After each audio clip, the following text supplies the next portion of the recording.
வணக்கம் நேயர்களே. இன்று ஜூன் 7 2026 ஞாயிற்றுக்கிழமை.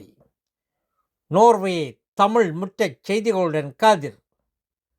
முதலில் தலைப்புச் செய்திகள். தவிர்க்கப்பட்டது கடையடைப்பு.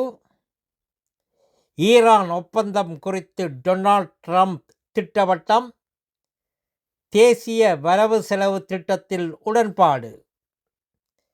இனி விரிவான செய்திகள். தவிர்க்கப்பட்டது கடையடைப்பு. நோர்வே வணிகத்துறையில் ஏற்படவிருந்த வேலைநிறுத்தம் கடைசி நேர உடன்பாட்டால் தவிர்க்கப்பட்டுள்ளது. இதனால் 1800க்கும் மேற்பட்ட ஊழியர்கள் போராட்டத்தில் ஈடுபட வேண்டிய நிலை தவிர்க்கப்பட்டதுடன் கடைகள் வழமை போல் இயங்கின.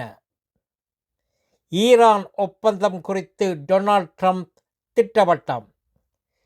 லெபனான் மீதான இஸ்ரேலின் தாக்குதலை நிறுத்த வேண்டும் என்ற ஈரானின் வேண்டுகோளை அமெரிக்க அதிபர் டொனால்ட் ட்ரம்ப் மறுத்துள்ளார்.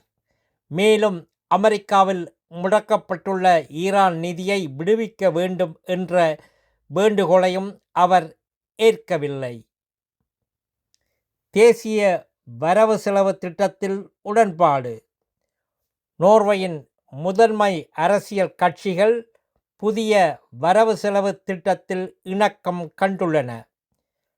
பொது போக்குவரத்து செலவுகள் குறைக்கப்படுவதுடன் ஸ்டால்ட் பகுதியில் உலகின் முதல் கப்பல் சுரங்கப்பாதை அமைப்பதற்கு வழி திறக்கப்பட்டுள்ளது.